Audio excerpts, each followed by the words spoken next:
दिवसाची सुरुवात खूप छान आणि पॉझिटिव्ह झालेली होती. मस्त असं वातावरण झालेलं होतं. सकाळी सकाळी असे ढग आलेले होते आणि थोडासा प्रकाश. यामध्ये ना खूप छान असं वातावरण तयार झालेलं होतं. पक्ष्यांचा आवाज आणि किलबिलाट ऐकून ना खूप प्रसन्न मन झालेलं होतं. गावाकडे असल्यानंतर कोकिळाचा आवाज आपल्याला येतो, मात्र इथे कोकिळेचा आवाज नाही तर कावळ्यांचा आवाज आपल्याला ऐकायला भेटतो. खाली आल्यानंतर आमचे हे दोन्ही कार्टून अजून झोपलेले होते, कारण शाळेला जायला थोडासा वेळ होता आणि तोपर्यंत हे झोपलेले असतात, कारण सकाळी जास्त काय लवकर मी उठवत नाही. मग दिवसभर त्यांना काही झोपायला भेटत नाही, म्हणून तोपर्यंत माझे एवढे सगळे कामं इथं तयार करून झालेले होते.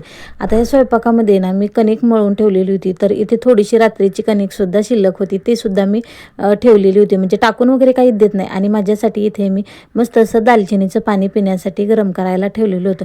पाणी गरम झाल्यानंतर गरम गरम ते ग्लासामध्ये ओतून घेतलं. आणि आता बघा, मोबाईलच्या नादामध्ये म्हणजे व्हिडिओच्या नादामध्ये ना साईडला पाणी गेलेलं हे सुद्धा कळलं नाही. आता कधी ते सगळं पाणी खाली सांडलं नाही हेच काही समजलं नाही. अगदी थोडंसं पाणी इथे प्यायला उरलेलं होतं.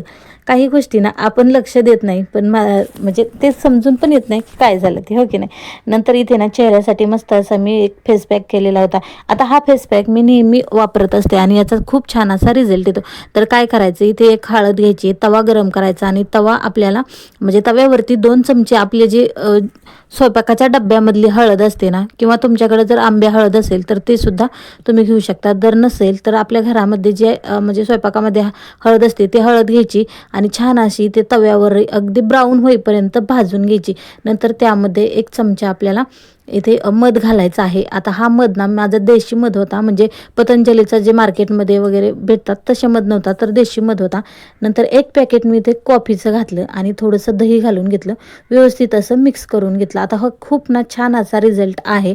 हा फेस पॅक मी आठवड्यातून 2दा अप्लाय करत असते आणि त्याचा चेहऱ्यावरती इतका छान रिझल्ट मला भेटला, म्हणून ही रेसिपी मी तुमच्यासोबत ही रेमेडी मी तुमच्यासोबत शेअर केलेली आहे.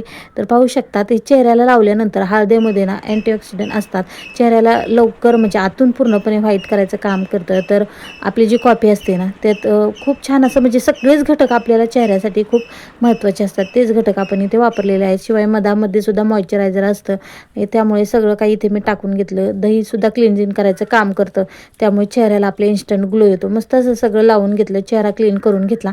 आणि इथं नाश्त्यासाठी ना मुलांना मला उपमा बनवायचा होता, कारण साईला पातळ उपमा खायला खूप आवडतो, त्यामुळे इथे मी उपमा बनवायला घेतला. सुरुवातीला तर कढईमध्ये थोडंसं तेल घालून घेतलं आणि इथं शेंगदाणे जे आहेत ना ते कडक भाजून घेतले.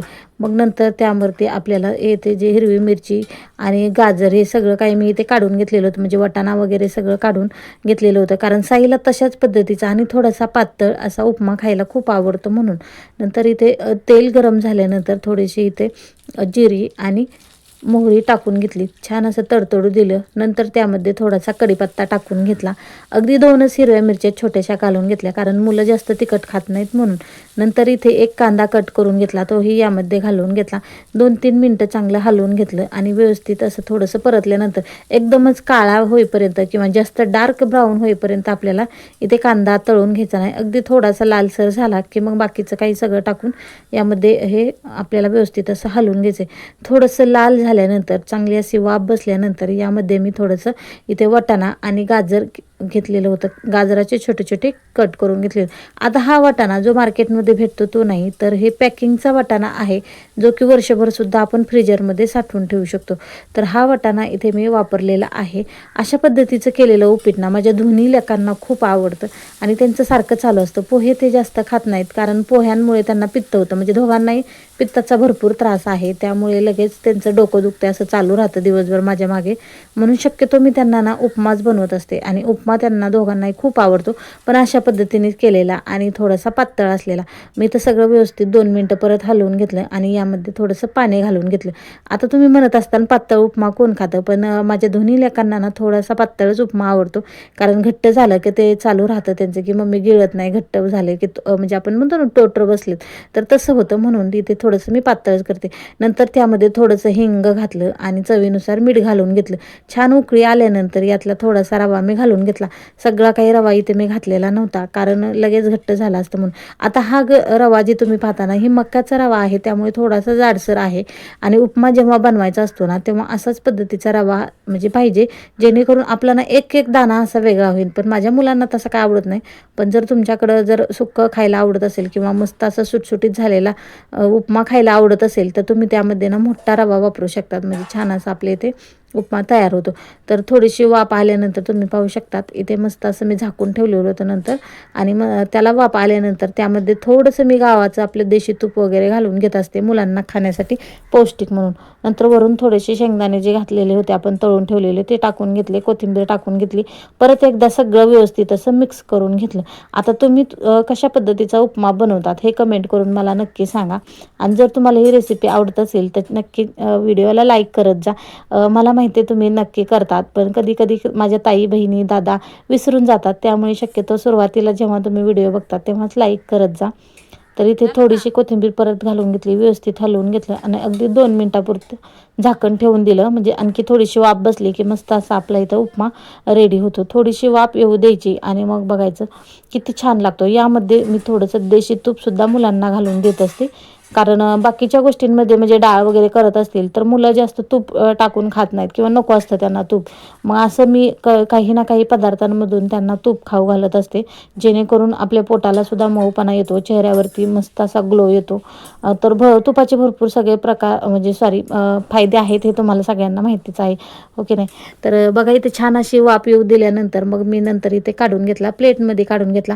आज गुरुवार असल्यामुळे दोघांपुरताच इथे मी नाश्ता बनवलेला होता. अहो पण नाश्ता करत नाहीत आणि माझा पण उपवास होता, त्यामुळे अगदी दोघांपुरताच इथे बनवून घेतला. प्लेटमध्ये काढून घेतला आणि नंतर अगदी थोडंसं छोटासा अर्धा चमचा एवढं तूप घालून घेतलं, कारण तुपाचा जास्त वास आला की मुलं खात नाहीत म्हणून. त्यांना ते नेऊन दिलं, खायला लावलं आणि मस्त असं इथे मी देवाची पूजा करायला घेतली. आज निर्जला एकादशी आणि गुरुवार हा खूप दोन्ही एकत्र योग आलेला होता आणि खूप दिवसातून आलेला होता. असं म्हणतात की निर्जला एकादशी दिवशी तुळशीची पूजा करावी. आपण रोज तुळशीची मातेची पूजा करत असतो, पण या दिवशी विशेष महत्त्व मानलं जातं. या दिवशी भगवान विष्णू आणि माता लक्ष्मी दोन्हीही एकत्र येतात आणि प्रसन्न असतात.